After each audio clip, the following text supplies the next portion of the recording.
Hey there, Cube Snappers. I want to show you how to find side 1, 2, 3, and 4 on your mixed up mirror cube. And so this is pretty easy. This is already all set, but I kind of want to show you the principles. I went ahead and put a green on side 1 because that's where you start, and I put another marker on the top so we know always to keep this facing up. Okay? So when you're entering, you're going to enter this side first, then this side, then this side, then this side, and then you'll be done. Okay? So how do we identify the top and front? Well, the top is characterized by the center sticking out the least. And you can easily tell that here because we know this center here would stick out the most. These centers would stick out to some degree, but this one is clearly the thinnest type of piece on the cube. So this is going to be the top. The front is then the one that sticks out the least from the 4 that are facing you, keeping the top facing up.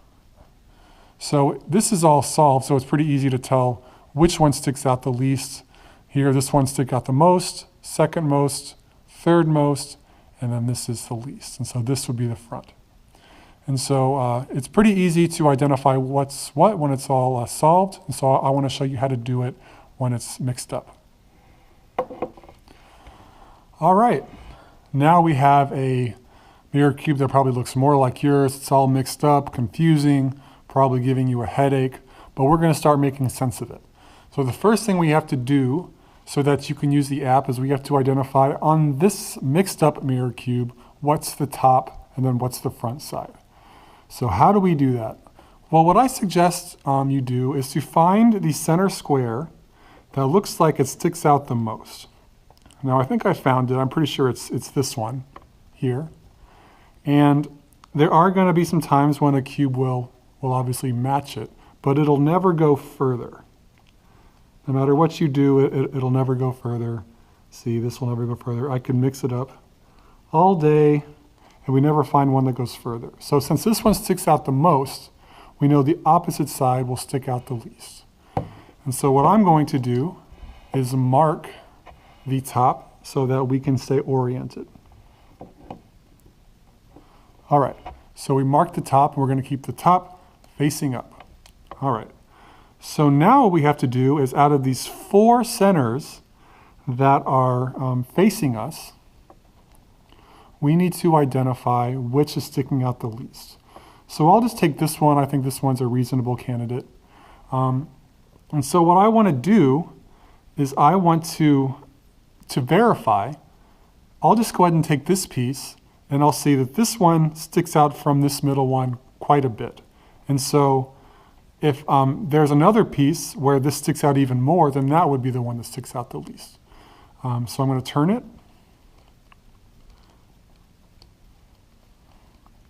This does not stick out as much. It's almost even. And then this doesn't even stick out more than it. And this one is completely flush, so it doesn't stick out more. This one is clearly the one that sticks out the least from the 4 that are facing us. Okay? So I'm going to go ahead and mark it as green. I already took one here. Let me reuse. So this is green because this is our starting position with this one facing up, and this is how you're going to start to enter. Okay? Once you enter this side, you're going to turn the cube this way. This will be side 2, right? Keeping this side up. Then we're going to turn the cube again for side 3. Then we're going to turn the cube again for side 4, and then you'll be done entering, because with this particular solver, I'm going to have you enter in the whole entire piece. So if you enter in all these pieces on each side, you don't have to enter the top or bottom. So all we're going to be doing is entering side 1, 2, 3, and 4, and that will be enough. So again, here we have green. I went ahead and marked the front, and the black is on the top. Green is 1. We turn the cube this way, 2, turn it one more, 3, turn it one more time, 4, and then we're back to 1. And after you finish entering 4, it'll give you solving instructions. Okay, hopefully that was clear. And I really recommend you to find a sticker or some way to mark the top and the front so you can easily stay oriented. It can get confusing if you lose your spot unless it's marked. Okay, thanks so much for watching, and please watch the other tutorials for how to enter in the cube. Okay, bye-bye.